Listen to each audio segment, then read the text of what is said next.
তো গাইস, আসসালামু আলাইকুম। আমি আসলাম আপনাদের সামনে, ওই যে কি জানি কয়, ওমর ভাই আর থসব বেলাল, এদেরকে নিয়ে খুব তোলপাড় চলতেছে। তো দেখেন, আমি ওমর ভাইয়ের একটা খারাপ ভক্ত দেখাই। যদিও ফোনে এমবি না থাকে, ওয়াইফাই নিয়ে ডাউনলোড দিতেছে, তো আমার একটা মামা হয়, দেখেন আমি দেখাইতেছি।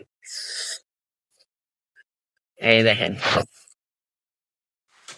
তো দেখেন এই যে ওমর ভাইয়ের ভিডিও ডাউনলোড দিয়ে দেখার জন্য ডাউনলোড দিতেছে। এই যে আমার মামার ফেসটা দেখাই, এই যে আমার মামু। আমার মামু ওমর আমার ভাইয়ের ভিডিও, এইটাই হচ্ছে ভক্ত। আর ধরছো বেলাল, ভাই তোর কোনো ভক্ত আছে তুই ক?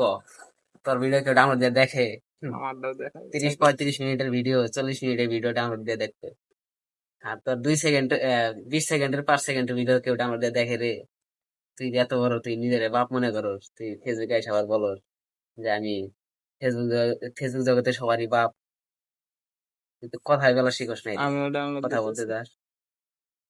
শালা আবাল। এই যে দেখ, যদি বেলাল তোর সামনে যায় ভিডিওটা যদি যায় থাকে, তুই দেখি, তোরে দেখাইতেছি।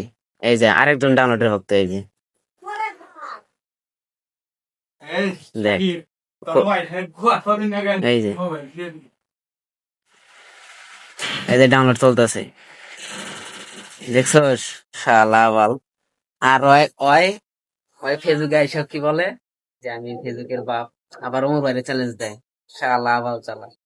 ওই তো ওমর ভাই তো তোর এক জায়গা থেকে যে ইনকামটা করে, তুই 4 জায়গায় ভিডিও ছেড়ে ওই ইনকামটা করতে পারোস না। আবার তুই ওমর ভাইরে ডায়লগ মারোস।